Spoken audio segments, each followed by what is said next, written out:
What's up, you guys? It's Steve here, and finally, it is actually happening. This is your stimulus and infrastructure bill update. Now, what we're hearing is, and we've already got video footage that I'm going to be sharing with you that's coming out this morning, is that this week is going to be huge. And starting today, President Joe Biden, he's going to be signing into law the infrastructure bill, passing that through, creating more jobs, more provisions to get things done for our infrastructure. But also, we're hearing that, take a look, this week, the House aims to pass Biden's spending bill as time runs out. And this article just came out this morning. Now, we've got video footage from this morning as well coming out from House Representative Josh Gottheimer, that moderate centrist Democrat that's saying he wants to verify the CBO scores on the spending reconciliation bill to verify it's not going to be adding to inflation and debt and will actually be helping out American people. So I've got the video footage. We're going to be taking a look at it. We're going to be diving into this article, letting you know the schedule that's going to be unfolding this week, as it's all supposed to actually be going down and happening right now. So let's go ahead and take a look. But before we do, also wanted to say thank you so much for all the support on the second channel. Really appreciate it. 460 subscribers, I think it's at. And that is going to be Steve Ram Finance. If you're interested in growing wealth or learning about personal finance, consider joining. I will pin a comment down below with the link so you can subscribe. I'm going to start getting content out on that here very soon. Really excited about it. Thank you so much. But let's take a look at this and get you caught up as of today, November 15th, 2021, a big week in Congress for stimulus and infrastructure. But before we dive in, if you could do me a quick favor, just takes a second. Don't forget, smash the like button for the YouTube algorithm. Helps me out a ton. Thank you so much. Leave your comments, share this out. If this is your first time here and you want to stay up to date, hit the subscribe button, turn on the notification bell, and you can come join the viewing community, the Ram fam, we like to call it. I'll keep you up to date on all this stuff so you know what's going on.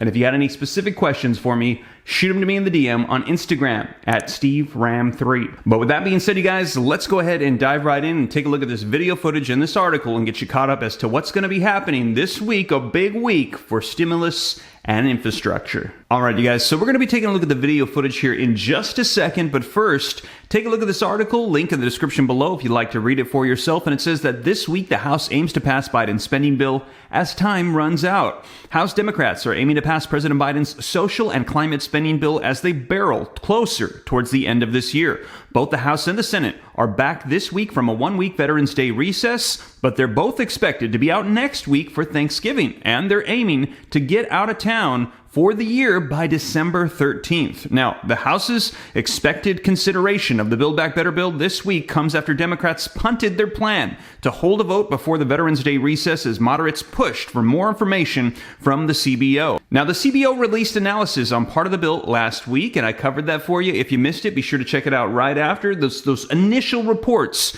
coming out, and it was good. They said that it covered the expenses it was supposed to. And House Speaker Nancy Pelosi said in a letter to her caucus late last week that they expected additional information by Monday today. But the CBO has not yet said when it could have the analysis on the entire bill. So you guys, we are waiting on that. And those moderate centrist Democrats, they're saying they want to see those before they're willing to pass this through in the House. And you guys, I've got Representative Josh Gottheimer who came out today. We've got some video footage. Let's take a look at what he had to say. Biden will sign the $1.25 trillion infrastructure bill later this morning. So what's the impact for the economy and for the markets? For more on this, let's bring in Congressman Josh Gottheimer of New Jersey. He's the co-chair of the Bipartisan Problem Solvers Caucus. And Josh, thank you for being here. This is a bill that passed with bipartisan support. And just every state, I think basically every district is going to have some money headed its way to try and fix infrastructure. What does it mean, and how soon will we see this money? Becky, thanks for having me. It's good to see you. As you know, we've been working on this for a long time, Democrats and Republicans, to get this over the finish line.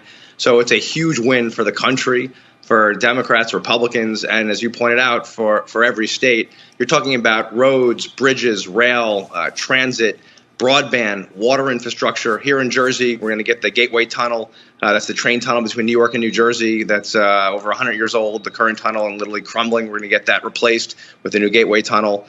So on every front, this is going to be key to not just fixing a crumbling infrastructure that is not competitive now, but allow us to actually do what we need to do and create 2 million jobs a year for the next decade. Josh, already talk has turned to what comes next with the second bill, the Build Back Better. This is the one where there's not Democratic consensus, and this is one that you've kind of been holding out on. I know that you said that you will vote for this if the CBO score comes back and shows that it's paid for. What are you anticipating with that number, and what happens if it's not paid for? So what we've asked for, a group of us, is just to make sure we see get more data from the Congressional Budget Office on the revenue side and obviously on the investment side. We expect to get that data this week, and for it to match up with what we received from the Treasury Department and the White House, and then we'll be able to move forward. You know, Becky, for Northern New Jersey, the Build Back Better reconciliation bill is critical. Obviously, one of the things that you and I have talked about a lot is reinstating SALT, the state and local tax deduction to get tax cuts for people here in Northern New Jersey. That'll do that in this piece of legislation. It also includes critical investments in things like childcare and universal pre-K and helping us fight climate change. So lots of good things for Northern New Jersey. We've just wanted and been working on it for months with our colleagues in the Senate to get it more targeted and focused, and obviously good for Jersey. That's what I'm focused on. And we wanted the time to make sure we looked at and analyzed the legislation, and we've been doing that over the last week and feel very good about where it's at. We're just waiting on some more of that data, and then we can move forward.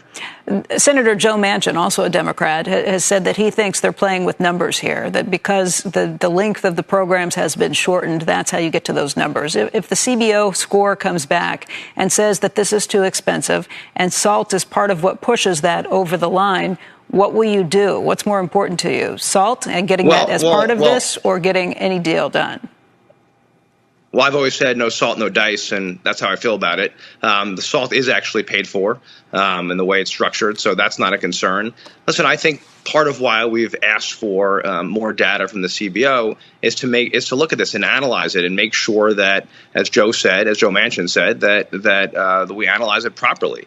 And I think that's the responsibility of any legislator, to take the time to go through every single page and make sure you understand what's in it. And that's what we've been doing. And again, I think this is a great bill in terms of reinstating SALT and cutting taxes and making life more affordable, to childcare, to pre-K. You know, there's so much in here that's good. Just like, Becky, the infrastructure bill, which the president will sign today, which, you know, it took a long time to get Democrats and Republicans together and get all the Democrats to agree. But we got there, and now we've got to actually get to work and get these resources out and start helping our communities. There were 6 progressives who voted no on that deal, and there's been a lot written and a lot kind of speculated about the problems in the party right now, just the big divides that are there. And as a reminder that the squad members might have voted against it, but you know, we got help from problem solver Republicans who came along and you know, did the right thing. You know, we all helped write the bill going back to April when we started talking about this piece of legislation. Democrats and Republicans in the House and the Senate did this the way legislation should happen, right? Working together. That's how we came up with the resources for the roads and the bridges and the rails and the airports and ports. And that, I think, really will help in the end by doing it that way. And listen, you know, obviously there were some disagreements in the Democratic Party, but the bottom line is we got it across the finish line. Well, there you have it, you guys. Let me know your thoughts in the comments down below. That was Representative Josh Gottheimer, and it sounds like he's optimistic about these CBO scores. We're going to be seeing what unfolds here, and this is all going to be going down this week. And later today, we're expecting to hear that President Joe Biden will sign into law the infrastructure bill, and I'll be sure to share with you here on the channel. But with that being said, you guys, thank you so much for joining me. And as always, if you made it this far and you haven't already, don't forget, take a quick second to smash the like button. Helps out with the YouTube algorithm a ton. Thank you so much. I appreciate it. Also, leave your comments, share this out. If this is your first time here and you want to stay up to date, hit the subscribe button and turn on the notification bell. So that way, as soon as I upload videos, you can be notified right away. And if you're interested in growing wealth and personal finance, consider joining the second channel, Steve Ram Finance. And if you got any specific questions for me, shoot them to me in the DM on Instagram at SteveRam3. But with that being said, you guys, hope this reaches you well. I'll catch you in the next one. Take care. God bless. This is Steve.